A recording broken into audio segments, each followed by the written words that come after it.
katotohanan at liwanag, patuloy na nagsusulong sa mga salita ng Diyos, mag-aral at pakinig sa palatuntunang Apolohetica. Ang palatuntunang nagbibigay liwanag ukol sa mga turo ng simbahan, batay sa mga nasusulat sa banal na kasulatan. Apolohetica. Tuwing linggo, alas 2 hanggang alas 3 ng hapon, kasama si Brother Marco Evangelista, Apolohetica. Dito sa Veritas 846, Radyo Totoo. Ave Maria! Gratia plena. Isang mapagpalang araw po ng linggo mga kapanalig, ang dalangin nating sumapit sa lahat. Samahan po ninyo kami sa mga sandali ng pag-aaral sa salita ng Diyos at pagtatanggol sa ating pananampalatayang Katoliko. Ito po si Brother Marco C. Evangelista. Isang mapagpalang hapon po sa lahat po ng mga kapanalig na nakikinig at nakatutok sa ating programang Apolohetica ng Radyo Veritas 846. Ang radyo ng simbahan, ipagtanggol po natin ang ating pananampalataya sa lahat ng panahon at pagkakataon. Ito po si Brother Louis Hermosa ng Company of St. Dominic, Archdiocese of Manila. Amen. At sunod-sunod, Frater Louis, yung mga pagdiriwang natin sa mga banal, itong buwan na ito, no? Unang-una, sinimulan, siyempre, nung October 1, anong okasyon natin nun? Kapistahan po ni Saint Therese of the Child Jesus. Tapos, sa Carmelite. Tapos, Ados. Nung Ados po, yung kapistahan po ng ating mga guardian angels. Oo. Tapos po, nung kapistahan po, nung October 4, ni Saint Francis of Assisi. Yan. So speaking of St. Francis of Assisi, nako, inimbitahan po kami ni Father Cel Lirio at saka ni Father Bill Villabisa dyan sa parokya ng St. Francis, Bungabo, Nueva Ecija. Unfortunately, conflict na naman sa schedule. Happy fiesta po sa lahat ng mga may parokya ni St. Francis of Assisi. At syempre, binabati natin nung October 4, pero ngayon yung celebration, Happy 11th Sacerdotal Anniversary kay Very Reverend Father Cedpri Calderon, ang Chancellor ng Diocese of Cabanatuan at siya ring Kura Paroko ng San Nicolas de Tolentino dyan po sa Gapan, Nueva Ecija. Father Cel, Happy 11th Sacerdotal Anniversary po. At syempre, nung Sabado, October 5, nagdiwang naman po ng 34th Presbyteral Ordination Anniversary ang mahal nating obispo ng Diocese of Bayumbong, Nueva Vizcaya, si Bishop Elmer Mangalinaw. Kasama niya yung kaklase niya. Ito po si Archbishop Socrates Villegas ng Archdiocese of Lingayen, Dagupan, si Monsignor Rolly de la Cruz, si Monsignor Matt Garcia, Father Alan Dichoso, and Father Mar Sanchez po. Okay, sila po yung mga nagdiwang ng 34th ng pagkapari. Kaya pagdasal po natin ang mga kaparian natin na patuloy na maging tapat, mabuti at banal sa kanilang bukasyon. Siyempre, kino-congratulate ko rin yung mahal kong Kura Paroko, si Reverend Father Daniel Estacio, dahil pinarenovate, bagong-bago po ang aming Adoration Chapel. Napakaganda, para ka nang umakyat sa langit, sa ganda. Father Daniel Estacio, napakasipag po ninyo talaga. Salamat po sa magandang Adoration Chapel para sa mga parishioner ng Santo Niño de Taguig. At alam ko, laging pupunta dyan si Sister Malu Domingiano. Naku, napakasipag magdasal niyan. At syempre, lahat ng mga Carlista, mabuhay po kayo. Father Sid Puyat ng Saint Agustin, dyan po sa Hain, Nueva Ecija. Syempre, hindi rin magpapahuli ang San Jose Seminary. No? Magkakaroon sila ng 90th Alumni Homecoming sa November 21 hanggang 22, 2019. At ang pagbati galing kay Reverend Father Regine Lagante Tenorio. Idol natin to dyan sa Bataan. Kaibigan natin, isang architect, pero nagparing pa din. Mga tawag ng Panginoon, gandang lalaki pa. Siyempre, yung mga taga-UST Central Seminary, hindi rin magpapauli. Reverend Father Robert de la Cruz ng Nuestra Señora de las Saleras, dyan po sa Aliaga, Nueva Ecija. Nako, siyempre, ganun din ang mga pari ng Lorenzo Mission Institute sa pangunguna ni Reverend Father Mark Limuel Tibay at nung ating idol na promoter ng Divine Mercy, si Reverend Father Anthony Chan, dyan po sa San Jose de Troso sa Maynila. Okay? Speaking of Divine Mercy, kahapon din sinelebrate po natin yung kapistahan ni Saint Faustina Kowalska, yung visionary naman po ng Divine Mercy. Okay, speaking of Sister Faustina, siyempre si Sister Rose Bukat, isa sa promoter ng Divine Mercy Devotion, dyan naman po sa Diocese of Tarlac, kasama niya si Father Nick Rodriguez Opo. na mayroon pong may tinatawag na shrine diyan sa Diocese of Tarlac. At ngayong hapon ang pag-uusapan natin ay kaugnay sa Divine Mercy, Opo. pero hindi ito yung Divine Mercy ni Lord, kundi nagpapakilala sa pangalang Maria Divine Mercy. Pag-aaralan po natin yan. Pero prior to that, syempre kinukongratulate natin yung bagong spiritual director ng Archdiocesan Defenders of the Faith dyan po sa Lipa, Batangas, si Father Sam Titular, Reverend Father Sam Titular, at ang kanilang advisor si Brother Nick Hernandez na masugid na nagtatanggol sa ating pananampalataya, kasama yung mga pet malung defender natin, si Brother Carlo Gonzales, si Brother Danny Alulod, si Brother Gerald Sarmiento at si Brother Mel Garcia. Siyempre, si Sister Mahalia Gonzales na wife ni Brother Carlo. Okay. Mabalik ba tayo dyan? Babalik tayo dyan. Bakit hindi? Kalipa, di ba? Oh, bago ako magsimula ng topic natin, Prater, babatiin ko muna ng belated happy birthday noong October 2 ang isa nating idolo sa St. Michael Parish dyan po sa Marilao, Bulacan, no? Si Brother Romeo Porca. Happy birthday, Brother Romeo Porca. Siyempre, ang kanilang masipag na kura paroko, si Reverend Father Albert Santiago. Mabuhay po kayo, St. Michael Parish ng Marilao, Bulacan. Brother James Lasara, ang pet malung historian, at congratulations kay Mayor Chavit Singson. Siya yung nanalong Municipal Mayor's League President dyan po sa Ilocos Sur. Siyempre, kumusta rin kay Sister Miriam Ledesma Makirang ng Singapore, Sister Maripel Bistan ng Malaysia, at si Brother Nestor Comedoy. Siyempre si Sister Nena Despidiones na walang sawang tumutulong sa atin. Sister Nena Despidiones, yung pinuntahan natin, ako nag-birthday. Opo, si Sister Bobby Lina dyan po sa Veterans Village sa may Project 7 po, Quezon City. More blessing po sa inyo at panatilihing matatag, malakas ang inyong katawan at ang inyong pananampalataya. At salamat kay Brother Choi Carpizo, Sister Herminia Berdera at si Sister Rosan Barroa. Okay. So mga kapanalig, ano po ba yung ating pag-uusapan? Sabi nga ni Prater Louis, kahapon pinagdiwang natin si Sister Faustina, Saint Faustina, kasi madre natin yan, di ba? Opo. Na isang Polandes. Alam ko, Polandes. Okay. Kababayan po ni St. John Paul II. Opo.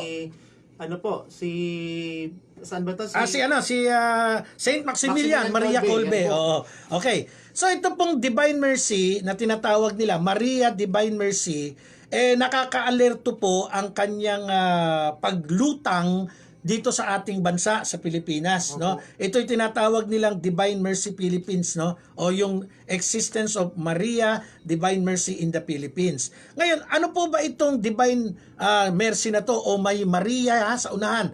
Maria Divine Mercy, DMD. Ano po ba ito para ating bigyan ng atensyon? Una, nakakapangilabot po ang mga tinatawag na propesiya nitong nagpapakilalang Maria Divine Mercy na mayroon pong pangalan na Mary Canberry. Isa po itong Irish, no? Ang pangalan po niya ay Mary Canberry, na tinatawag yung sarili niya Maria Divine Mercy, at sinasabing siya daw po ang huling propeta at nag-claim ng 650 messages, mensahe, vision mula sa ating Panginoong Jesucristo at sa mahal na Inang Maria simula pa po noong 2010 o 2010.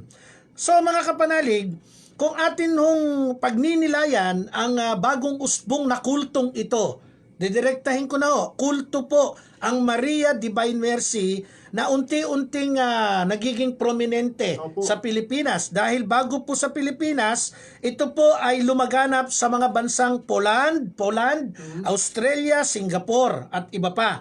Ngayon, ito pong si Maria Divine Mercy o Mary Canberry, maituturing po nating mayroong mga bulaang propesiya o false prophecy, at yan po yung ating hihimayin kasama natin, Frater Louis, ang mga dokumento na nagbibigay ng patutuo na peke ang prophecy at vision nitong si Maria Divine Mercy. Una, ano yung mga peke, Frater Louis?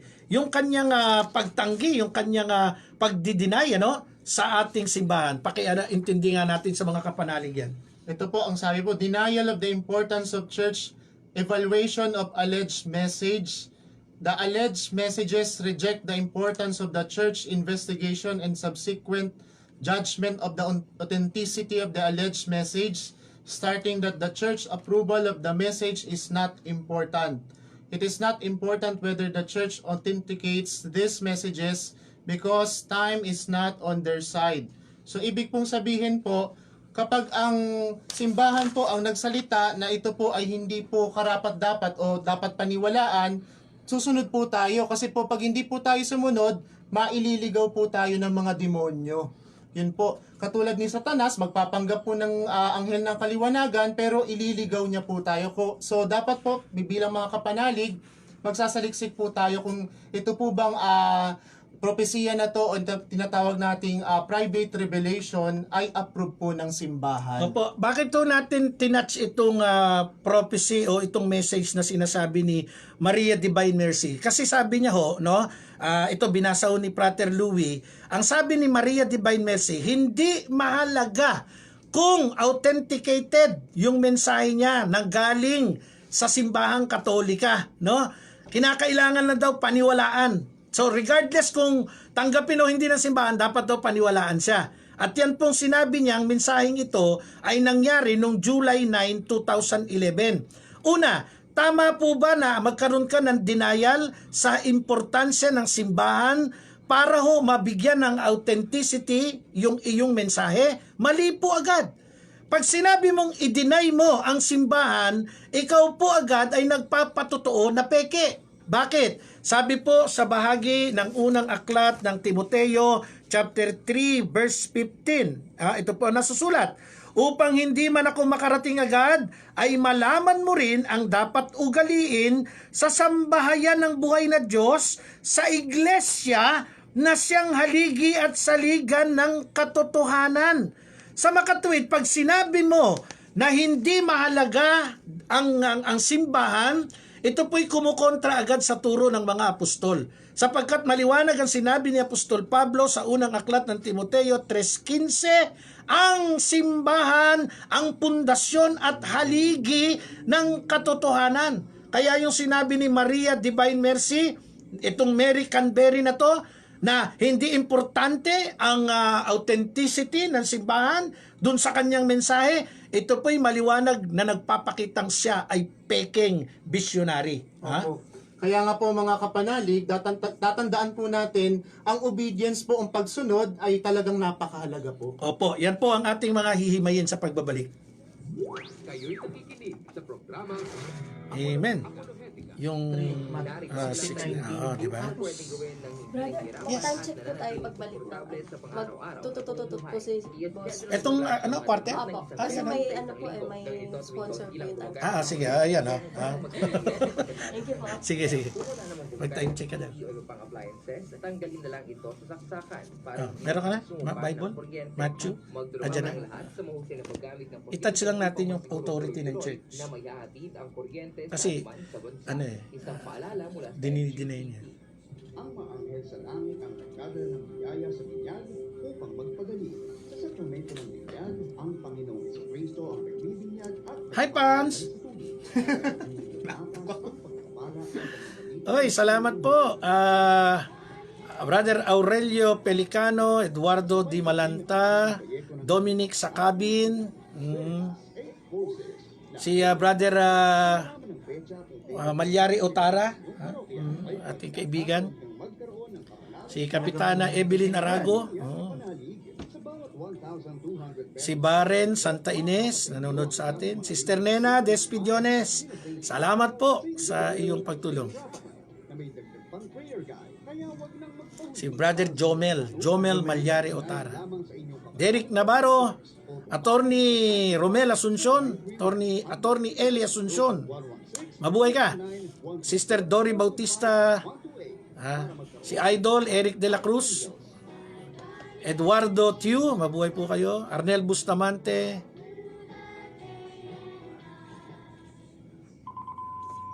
Mga kapanalig, Philippine Standard Time, 17 minuto makalipas ang ikalawa ng hapon. Ang oras ay inihatid sa inyo ng Department of Health. Ang tagapagtanggol sa pananampalatayang Katoliko. Apologetica. Ave Maria! Gratia plena. Okay mga kapanalig, binibigyan din po natin yung isang kulto na lumalaganap po sa Pilipinas. Nagsimula po to sa ibang bansa. Ito po'y galing sa isang Irish missionary daw. Irish missionary. Ang pangalan po'y Mary Canberry. Okay. At ang kanyang grupo, yung kanyang pangalan na umuusbong ngayon ay Maria Divine Mercy. Ito po'y isang kulto, no? At ang mensahe po nito ay mga peke, no? Mga peke, tinatawag nating false prophecy. Kasi doon pa lang po sa unang tinatch natin sinasabi ni Maria Divine Mercy, it is not important whether the church authenticates this message. Hindi daw ho importante kung bigyan ng pagtitibay ng simbahan ang kanyang mensahe. At ang sabi niya, because time is not on their side. Aba, mayabang. Mayabang ang kanyang message. Ginawa niya to July 9, 2011. Binasa po natin sa 1 Timothy 3:15, ang pundasyon, ang haligi ng pananampalataya ng katotohanan ay ang simbahan. And then, after that, Brother Louie, ibigay natin yung sinabi mismo ng ating Panginoong Jesucristo sa Matthew chapter 16, verse 19. Ito pong sabi, ibibigay ko sa iyo ang mga susi ng kaharian ng langit, ang ipagbawal mo sa lupa ay ipagbabawal sa langit, at ang ipahintulot mo sa lupa ay ipahintulot din sa langit. So ibig pong sabihin, dapat po nating malaman o matatandaan na ang simbahan po ang nagbigay ng authority kung kikilalanin niya po ang isang tinatawag nating private revelation o hindi. Pag hindi po ito kinilala ng simbahan, wag po tayong maniwala. Bakit po? Kasi ang mga demonyo po, pwede pong magpanggap po yan ng message na halimbawa kay Kristo, pero tayo ay ililigaw. Opo, maliwanag ko ang sinasabi ng Biblia. Pag binuklat po natin ang Biblia sa bahagi po ng 2 Corinto, no? 2 Corinto chapter 11, ay makikita po natin na maging si Satanas man ay maaaring magkunwaring anghel ng kaliwanagan. Ikalawang aklat ng Corinto chapter 11 verse ano sabi ko? 11 12, 13, 14 o verse 14. On the spot kasi binubuksan natin yung Bible Sabi ho ng 2 Corinto 11:14, hindi ito dapat pagtakhan sapagkat si Satanas man ay maaaring magkunwaring anghel ng kaliwanagan. Kaya hindi katakataka na magkunwaring lingkod ng katwiran ang kanyang mga lingkod. Ang kanilang kahihinatnan ay ayon lamang sa kanilang mga gawa. So, ibig sabihin po mga kapanalig, pakaiingat tayo kasi ang mabait pwedeng demonyo mismo. Ang nagkukunwari ng magandang mensahe sa likod niyan ay hindi totoong kay Kristo. Kaya nga ang sabi ng ating Panginoon doon sa kanyang pagdating, no?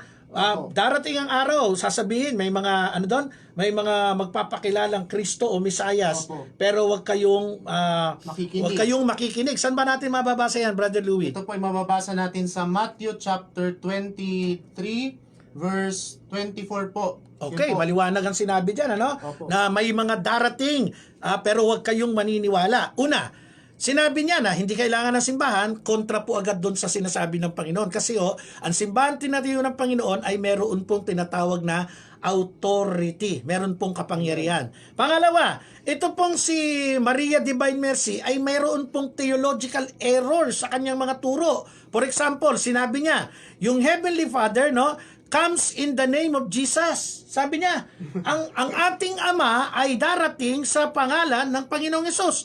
Mali po yun Bakit? Sapagkat ang ating Panginoong Jesucristo ay dumating dahil isinugo ng Ama. So doon pa lamang po makikita na natin na mayroon pong theological error sa turong ito ni Maria Divine Mercy na nagpapakilalang visionary. Pangatlo, unfulfilled dated prediction. Bakit po? Ano yung prediction na sinasabi niya? Sabi niya dito sa kanyang pahayag noong May 31st, 2011. Pakibasa nga natin, Brother Louie, yung kanyang message na yan. Ayan, yung prophecy niya. Failed prophecies concerning the Pope, the Church has been infested from the inside by enemies of God. There are 20 of them who control from within, have created the greatest deceit. They have elected a man not of God, while the Holy Father accorded the crown of Peter has been carefully removed. Ito po sabi niya po noong July 22, 2013. Yan ba? Nangyari yan? Maliwanag ko yung sinabi dito ni Maria Divine Mercy, oh. Yun daw pong simbahan, Katoliko, ay infested. Papasukin po ng From mga- the inside by the enemies of God. Ang tinutukoy niya po dito ay ang ating mahal na Santo Papa, Opo. no? Pero tatandaan po natin na yung atin pong Santo Papa, si Pope Emeritus Benedict XVI, no? Hindi po pinatalsik Opo. sa kanyang pagiging Santo Papa, kasi ang sabi ni Maria Divine Mercy, no, magkakaroon daw, they have elected a man not for God, while the Holy Father accorded the crown of Peter has been carefully removed July 22nd, 2013. Hindi po tinanggal, hindi po pinatalsik. Wala po nangyaring kudita sa ating Pope Emeritus Benedict XVI. Bakit? Hindi po siya nag-resign, sa halip po, siya ay nag-resign, hindi po pinatalsik. So magkaiba ho yung sinasabing vision, sinasabing message ni Maria Divine Mercy dun po sa totoong nangyari.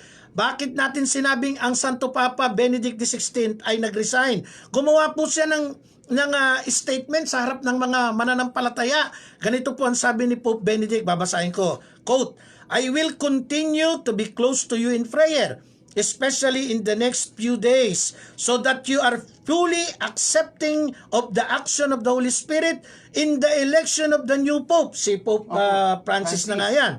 He continued with, may the Lord show you what He wants. Among you there is the future Pope, to whom I today declare my unconditional reverence and obedience. Sinabi po yung statement na yan. And I quote, sabi ni Pope Benedict, February 28, 2013. So mga kapanalig, yun noong sinasabi ni Maria Divine Mercy dun sa kanyang propesya noong July 22nd, 2013, taliwas po doon po sa nangyaring pag-resign ni Pope Benedict XVI at pagkakahalal kay Pope Francis na ating Santo Papa sa present time. Di ba? Ano pa, Brother Louie? Si Pope Francis po, hindi naman po talagang pinilit yan eh. Talagang kusa po niyang i-renounce yung bang Petrine Ministry.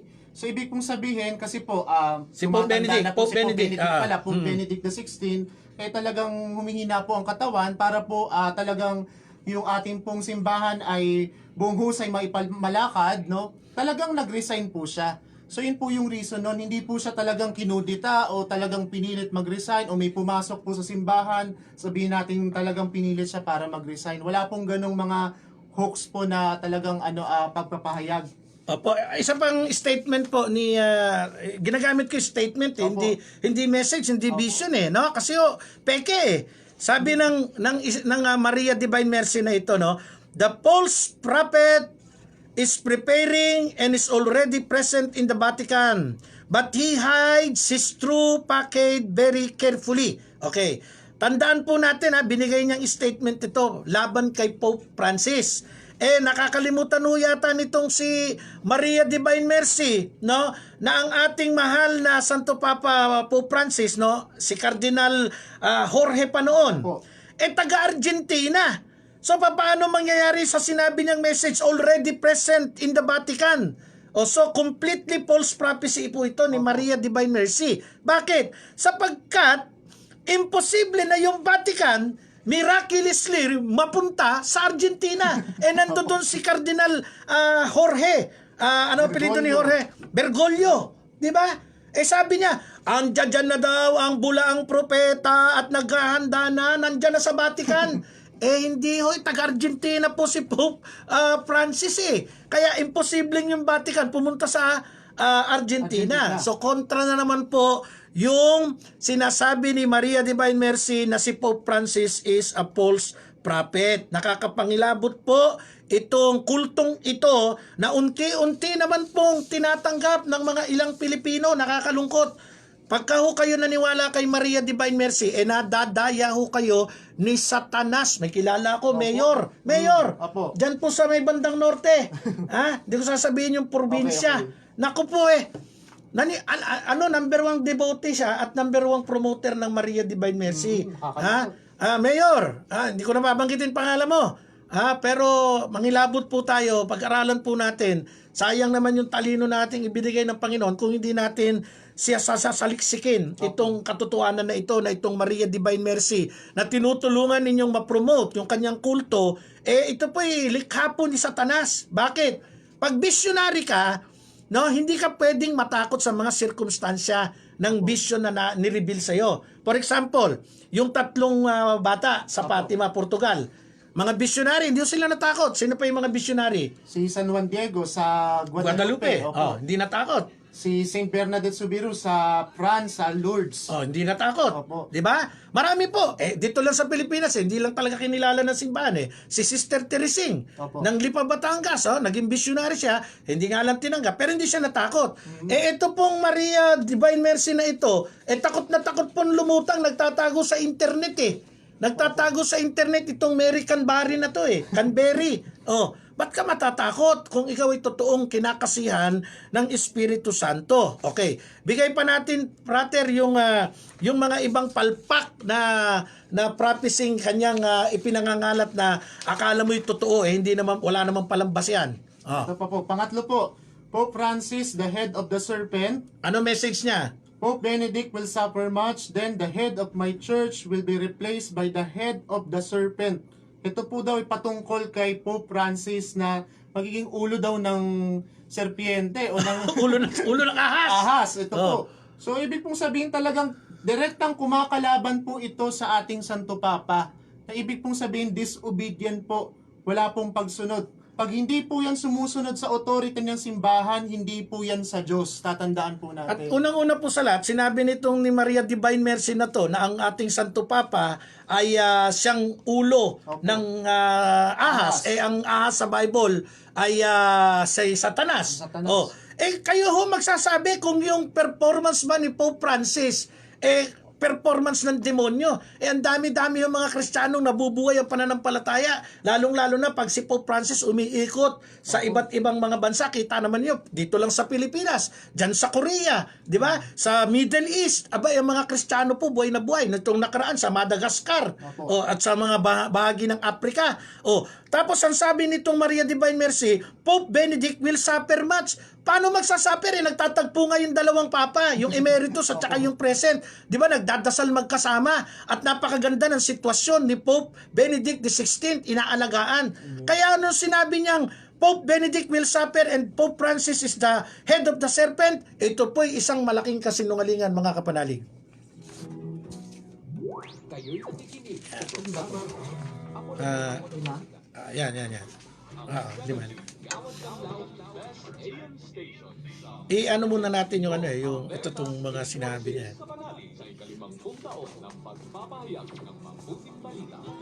Hi mga kapanalig. Maraming salamat po sa inyong pagsubaybay. Brother Jomel Malyari Otara.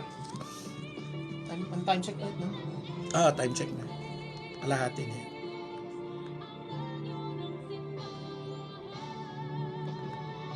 Member Catholic Media Network and kapisanan ng mga broadcaster ng Pilipinas.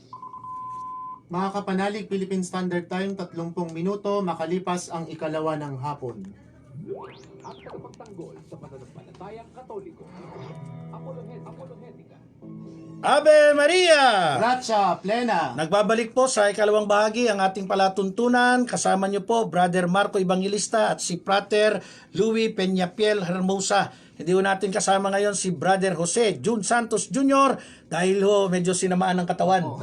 Brother Jun Santos, get well soon. Siyempre kasama niyang nanonood sa atin at nakikinig si Sister Rosa Lea, ang kanyang minamahal na kabiyak. At hindi rin natin kasama ngayon si Tatang Larry dahil po siya naman ay nariyan sa leadership training seminar ng Knights of Columbus North Jurisdiction yata tawag dyan. Dyan sa San Jose, Nueva Ecija. At siyempre, si Brother Melchor Manalili nariyan pa rin po sa mga isla-isla ng Palawan. Abangan nyo, tumatalon-talon sa mga isla yan. Oo. So, si Brother Angelo Dueñas pala nasa Apari.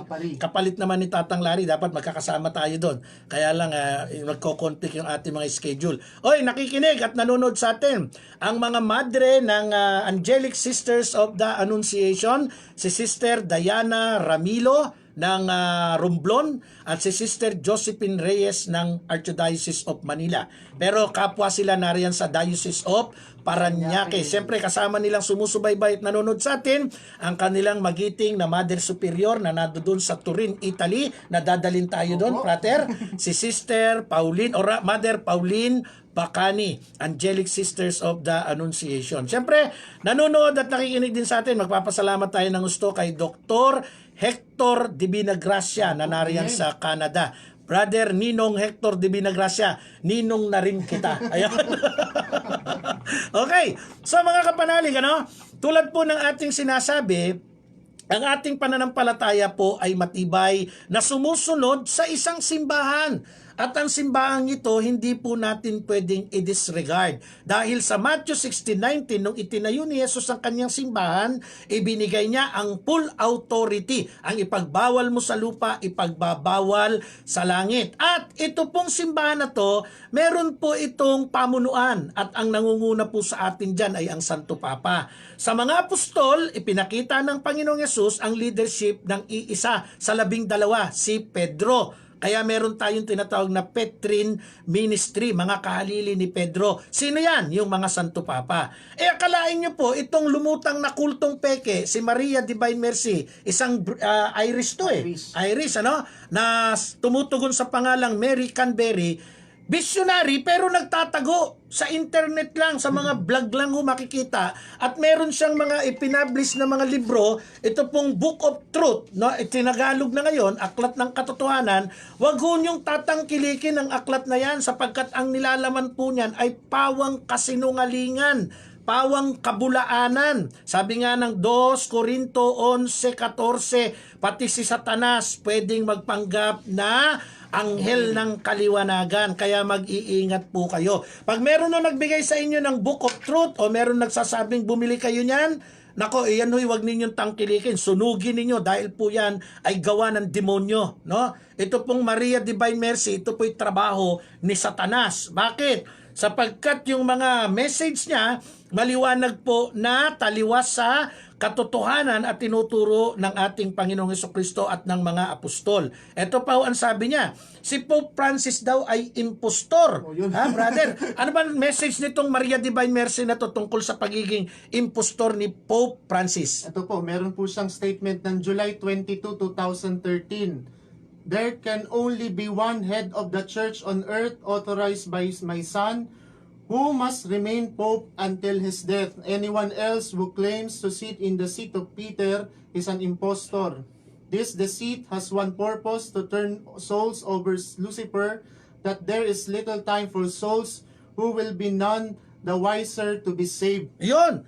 Sabi niya ho dito sa message niya, July 22, 2013, isa lamang daw po ang magiging Santo Papa na ino-authorize ng ating Panginoong Hesus. Totoo naman yun Isa lang.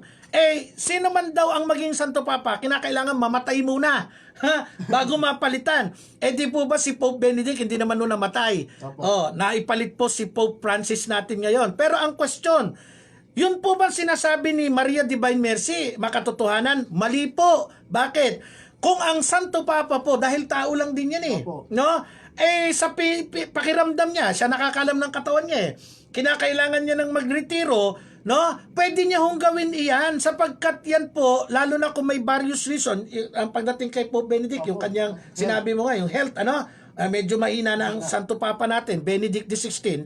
Sa Code of Canon Law, ganito po ang sabi, Frater Louis, Canon number 332, number 2. If it should happen that the Roman Pontiff resigns his office, it is required for validity that he makes the resignation freely and that it be publicly announced. So ibig pong sabihin, talagang ang ating Santo Papa Pope Benedict XVI, talagang nag-resign siya ng hindi po pinilit.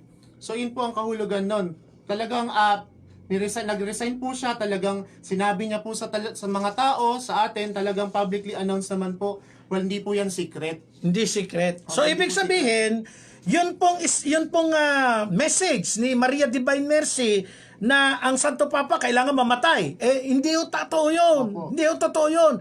pwede hong mag-resign ang ating pontiff, ang Roman pontiff, kung sa tingin niya hindi na kaya, lalo na po particular sa kaso ni Pope Benedict XVI. At yan po'y hinayag niya sa buong mundo yung kanyang kusang loob na resignation. At yan po'y nakasaad sa canon law, batas ng simbahan, number 332, number 2. Kaya palpak na naman yung message nitong Maria Divine Mercy na sabing impostor si Pope Francis dahil si Pope Francis po ay dumaan sa proseso ng conclave. Opo. Inilek o inihalal po siya ng mga kardinal ng buong mundo. Dapat nga ho, di ba, kandidato nga si Pope, si Pope tuloy, kandidato si Cardinal Chito Tagle ng Pilipinas konting-konti lang di dapat Santo Papa natin, Pilipino. Opo. Di ko nagkataong si Pope, rather Pope na naman, si Cardinal Tagle ang naging Pope, di sasabihin ni Maria Divine Mercy, impostor si Cardinal Tagle natin. Yan po mga katotohanan, isip-isip din. Hindi porke nabasa nyo parang ang ganda ng dating message galing sa Panginoon. Maniniwala kayo, hindi ho lahat ng visionary sa Panginoon. May mga visionaryong peke kasama na itong Maria Divine Mercy na ito. Another vision niya pa, Frater Louis. Si Pope Benedict Emeritus is viciously ousted. Nako, sinipa daw. Ulitin natin Ano sabi niya sa message niya? Ito po, my dear beloved daughter, please inform my disciples that my reign is near. Kailan sinabi yan ni Maria Ito Divine po ay Mercy? sinabi niya noong February 19, 2013. Tuloy. They must not fret, because although the crown of thorns has descended on my vicar, appointed by me, Jesus Christ, to rule over my holy Catholic and Apostolic Church, has been viciously ousted, I now come at last to bring your peace. The next year will be very cruel and very distressing for you, my beloved disciples, and my last true Pope. He who was maliciously and deliberately plotted against has been treated just as I, Jesus Christ, was beaten and scourged. They will not try to kill him. As they killed me, they will say that he was guilty of crime of which he is totally innocent. Nako, ito po statement ni Maria Divine Mercy, ang ating Santo Papa daw, Pope Benedict Emeritus.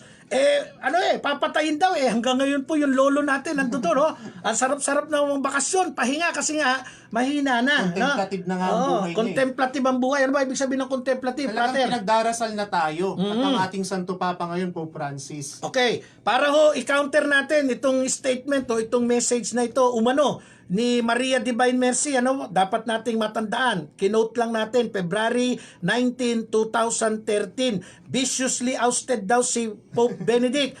Meron nung statement si Pope Benedict, February 11, 2013. Ano pong sabi ni Pope Benedict? For this reason, and well aware of the seriousness of this act, with full freedom, buong kalayaan, I declare that I renounce the ministry of Bishop of Rome, successor of Saint Peter. Pope Benedict statement, February 11, 2013. So yung statement ni Pope Benedict, kontra po doon sa message umano ni Jesus kay Maria Divine Mercy. Baka hindi Jesus na ipinako sa krus na buhay na maguli yung kausap ni Maria Divine Mercy. Bakit? Kasi meron hong mga peking Jesus. Opo. Meron hong Nagpapanggap. peking Jesus, mga nagpapanggap. Brother Louis, pag binasa natin yung mga katotohanan tungkol dyan, dito nga, babasahin ko ulit yung bahagi ng 2 Corinto, Chapter 11, meron ditong nasasaad, Ang sabi diyan, sapagkat malugod ninyong tinatanggap ang sino mang dumarating at nangangaral ng ibang Jesus. Yun. Kaysa ipinangaral ko, tinatanggap ninyo ang Espiritu at aral na iba sa itinuro ko sa inyo. 2 Corinto 11:4. Ibang Jesus.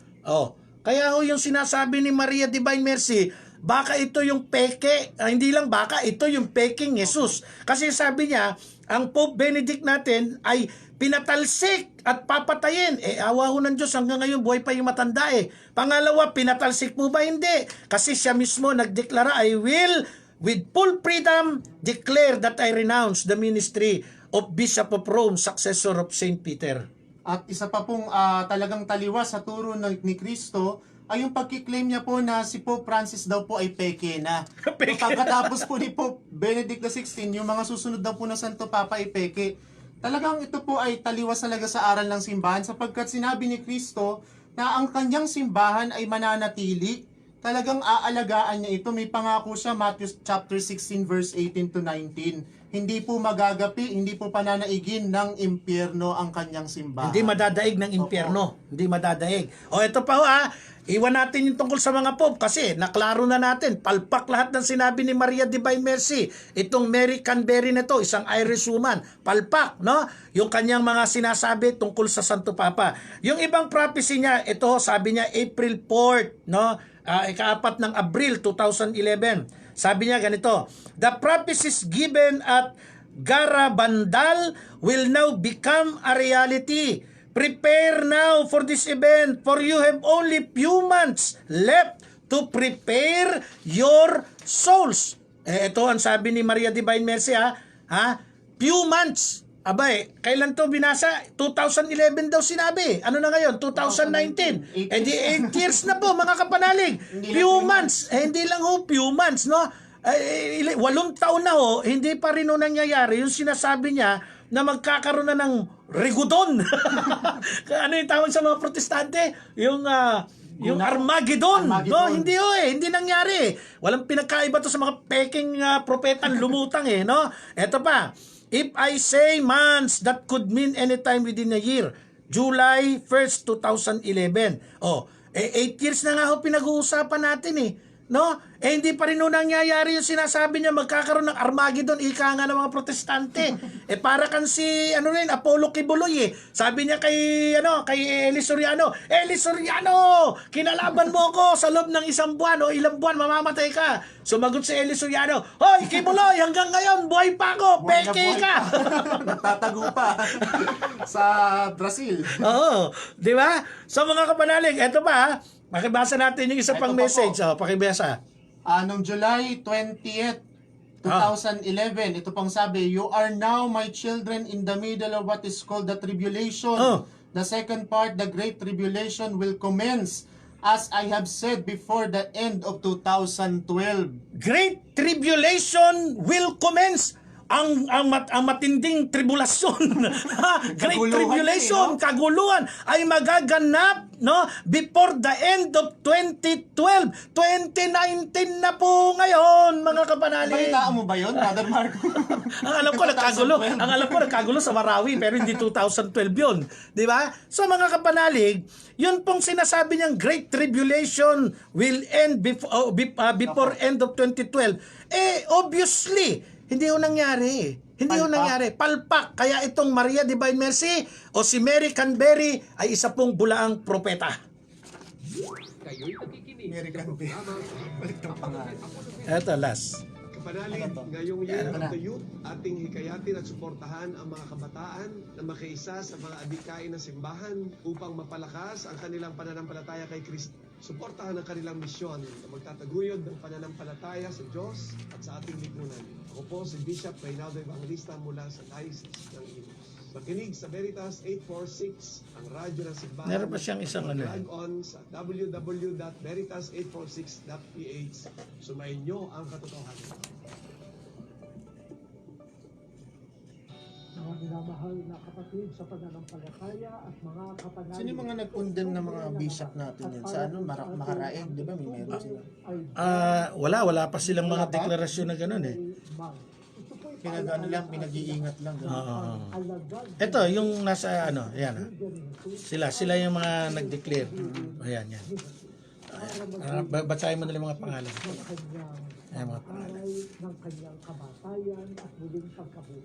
Kaya sa puso ng bawat binyagan ay ang pagiging missionary. Itong buong buwan ng Oktubre. Yung millenarianism,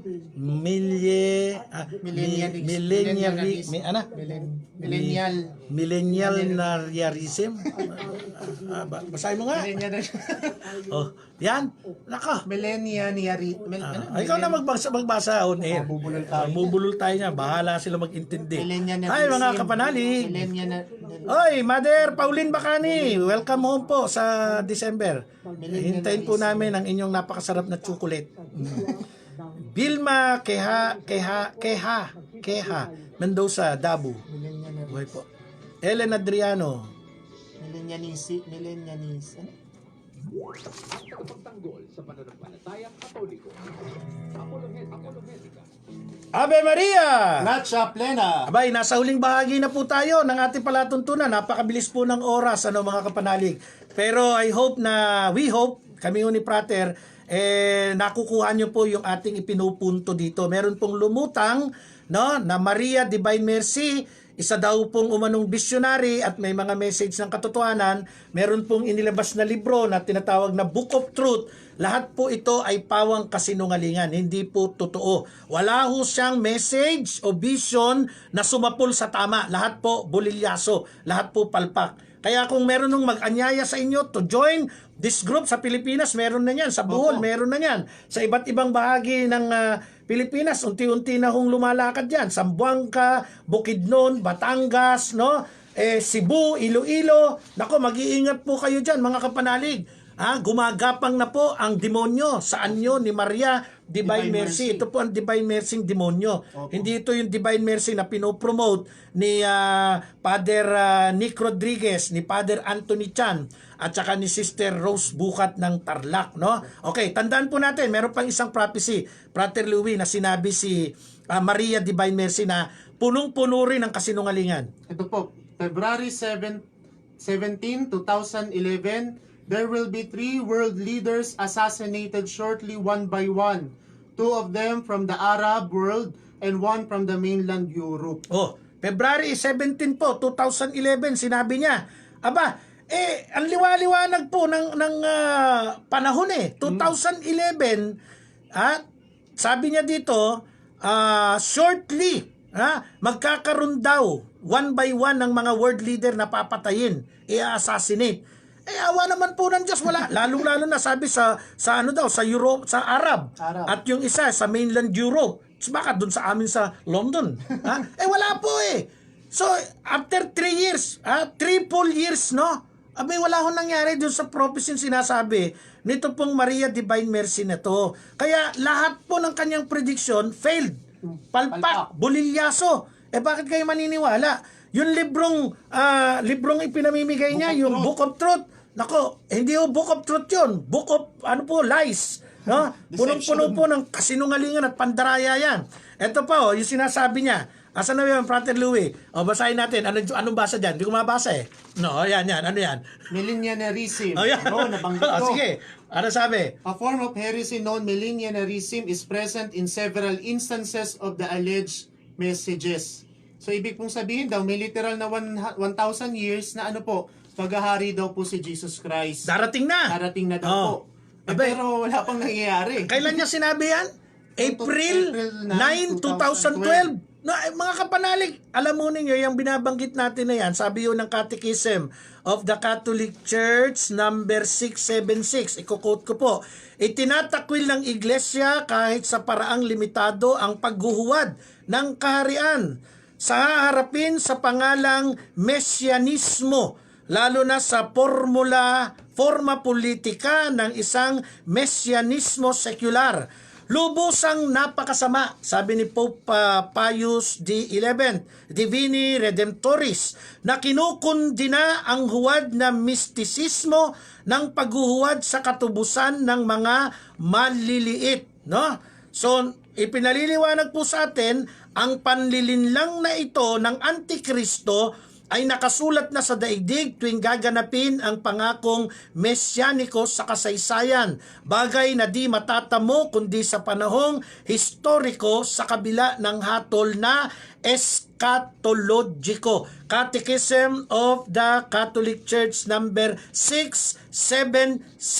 Kaya tinatakulo ng simbahan pag may nagsabing si Jesus ay darating na, sapagkat ang paghahari ni Jesus sa lupa, wala akong nakakaalam. Pagka sinabi mo yan, ikaw po ay umaangkin ng isang kasinungalingan. Sapagkat only the Lord knows kung kailan siya babalik. No? Sabi ni Sister Josephine Reyes, anong angelic sisters? Annunciation Sisters of Mary. Sorry. Kasi dati ang alam ko, angelic sisters of the Annunciation. So na-amend na yung congregation ni Mother Pauline Bacani na pamangkin ni Bishop Teodoro Bacani na isang magaling na theologian at kinakasuhan ngayon Si Bishop. ng sedition, ang Annunciation Sisters of Mary na pala. Yun na. Oh, mabuhay po kayo, Sister Josephine Reyes, at syempre yung kanyang kasama at katuwang na madre na magiging magkakaroon na ng perpetual vow. Perpetual. Malapit na. Sister Diana Ramilo ng Diocese of Romblon. Okay, Rob Espiritu, Pamilyang Espiritu ng Tarlac City. Makinig kayo mabuti dito, ha? Tarlac City, may kumakalat na Maria Divine Mercy, peke yan, peking kulto yan. May kinakalat na libro, peke din yan. Although ang pangalan ng libro ay Book of Truth, peke yan, ano? So, Yung mga brother, poster, may mga poster pa na Seal of God. Tatandaan niyo po yung picture na parang merong tatak ng ng seal ng Pope. Punitin po natin yan, itapon po natin, hindi po talaga ito sa Diyos. Pag po natin itong i-display sa bahay, ipamigay, kung meron man sa simbahan na may mamigay, no? Ito po ay itapon po natin. Kasi one time po, dyan po sa Santo Domingo, may namigay po dyan eh. namigay? May namigay Nako, sa labas ng simbahan. Ayan nga ang mga Mag-iingat malulupit po dyan eh. tayo. Mag-iingat po tayo sa mga bigay-bigay. Ngayon, kung gusto nyo ng libro, huwag nyo nang hanapin yung Book of Truth ni Maria Divine Mercy. Yun po'y sulat ng demonyo nakalagay doon. Hanapin nyo po itong librong ito. Yan. Saan nyo mahahanap? Dito lang po sa Radio Veritas. Walang ibang hahanapan to kasi hindi to negosyo. Ang kaibahan ng libro natin, no? Pagtatanggol sa pananampalataya, ito po hindi to negosyo, ito po apostolado. Etong Book of Truth mabibili mahal pa. Oo. Oh, i-order nyo pa yan sa sa internet. Meron pang doon, yung padala bayad, to diyan? Ikaw mahilig ka doon eh. Order ka sa online tapos padadala. Parang Lazada, parang gano'n. Oo, nag-promote ka pa. Dito po sa Radio Veritas, aklat natin. Aklat, pagtatanggol sa pananampalataya. At ito pong si Maria, ayon sa Biblia at simbahan, pagtatanggol sa pananampalataya. Dito lamang po yan sa Radio Veritas, pwedeng i-avail. At syempre, kayo rin po ay maaaring mag-text 0920-87-12038 kung gusto nyo pong umorder ng libro. 0920-87-12038. Okay? Yung mga manlulokong mag-text, nako, hindi ko kayo tatantanan. Kaibigan ko si IDG. Yun. Oo. Kaibigan natin NBI. Kaibigan natin ang mga Ninja Cops. Ang AFP ba?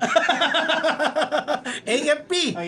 Kaibigan natin. Major. Pati NPA, kaibigan na rin natin. Para wala tayong kaaway. Okay. So mga kapanalig, may mga obispo, Frater Opo. Louie, no?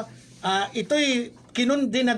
Hindi na pinapapasok sa diocese nila. Opo. Pero dito sa Pilipinas, mukhang wala pang stand ang Catholic Bishops Conference of the Philippines. Pero sa ibang bansa, sino-sino ba yung mga obispo niyan, Frater? Ito po, Archbishop of Dublin, si Yarmund Martin, tapos sa Bishop Richard Malone na Apostolic Administrator for the Diocese of Portland, Archbishop Mark Colligard, Brisbane, ito po, marami pa pong mga bishops po sa Austria, sa Canada, so marami pa po, tapos sa may Czech Republic, so bandang Europa po, kasi medyo kumalat po dyan sa may Europe, Kasi doon siya nag-start. nag-start sa may Ireland. Kaya ang mga obispong numero unong kumundina at nagdeklara po na kumundina at nagdeklara na peke itong Maria Divine Mercy, siyempre nanggaling po agad doon sa Europa kasi doon na ho siya nagsimula, no? So marami po yung Chancery of the Titular Roman Catholic Archbishop of Singapore. Pupunta diyan yung anak ko si Marian Jo Evangelista sa Singapore mamasyal-masyal daw siya doon. Bawal na ho dyan sa Diocese of Singapore, no? Yang tinatawag nating Maria Divine Mercy. Bishop Anthony Fisher ng Australia, pinagbawal niya na yan. Sa Czech Republic, si Archbishop John Graudner Olomouc, at si Bishop Greg O'Kelly SJ, dyan naman po sa Catholic Bishop ng Catholic Church ng anong bansa ito? Magnificent Meal Movement. Yun, marami. Ang dami natin pag binasa natin ito. Kaya Europa. yung mga obispo natin sa Pilipinas dapat po marahil napapanaw na kasi sumulat Makalat na po May sumulat po. Asan na ba yung aking position paper dito? Ito, a position paper on the existence of Maria Divine Mercy in the Philippines. Ang advocate po, the Divine Mercy Philippines National Working Committee, sa pamamagitan po ni Reverend Father Prospero Tenorio, Divine Mercy National Coordinator. Ang kanilang topic ay requesting the CBCP to issue an official declaration through Bishop Ruperto Santos, Divine Mercy National Episcopal Coordinator, no? So sa pamamagitan po ni Bishop Ruperto Santos ng Bataan, upon the request of Father Prospero Tenorio, Divine Mercy National Coordinator at Divine Mercy Philippines National Working Committee, abay panahon para ideklara officially na ito pong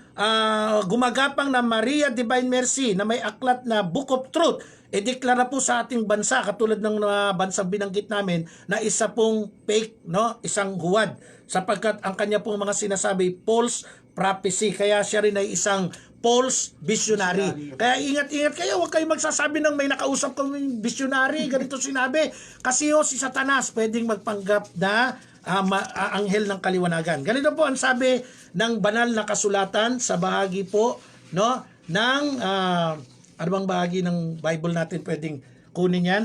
Asa na ba yung aking Bible? Ayan, sa Deuteronomy chapter 18 verse 22. Pakibasa natin, Frater Louis, kasi lahat ng sinabi ni Maria Divine Mercy ay palpak at hindi totoo. Anong sabi ng Deuteronomy chapter 18 verse 22? Pakibasa. Ito ang palatandaan kapag hindi nangyayari o nagkatotoo ang sinabi niya, ayon ay hindi mula kay Yahweh. Ang mensahe niya ay gawa-gawa lamang niya, huwag ninyo siyang katakutan. Ayun, pag ang mensahe po ay hindi nangyayari, hindi po iyan galing Diyos. kay Yahweh o sa Diyos. Yan po ay gawa-gawa lamang niya para kumita yung kanyang message, yung kanyang librong, Book of Truth. Hindi Know the Truth, iba yan. Kay Father Abe at saka kay Brother Marwil yung mga Know the Truth. Yung kanya naman, Book of Truth, peki po yun. Okay, so susunod na po, after the program namin, yung pinakahihintay nating programang nagbakasyon ng ilang linggo, si Evangelist Noel Villanueva kasama si Patrick at saka si Architect Neil Villanueva, yung Yesu Bible Hour. Gagawin na pong alas 3 hanggang alas 4 yung kanilang programa. Okay, salamat po at binabati ko rin si Brother Nick Aguila ng Don Bosco Tarlac. Mabuhay po kayo. Kasama ang buong pwersa ng Radio Veritas sa pangalan ni Tatang Larry, Brother Melchor at si Brother Jose Santos Jr. Siyempre ang ating pwersa, ang ating production assistant Binibining Cindy Corospe at si technician natin si BJ Cruz. Ako po si Brother Marco, si Evangelista. Ako po si Brother Louie Hermosa. Kami po ay nagsasabing sumainyo ang katotohanan. Pagpalain po tayo ng Diyos, Ama, Anak at Espiritu Santo. Amen. Bye-bye, fans! Uy, si Father Randy Minyon, hindi natin nabanggit. Father Randy, mabuhay po kayo.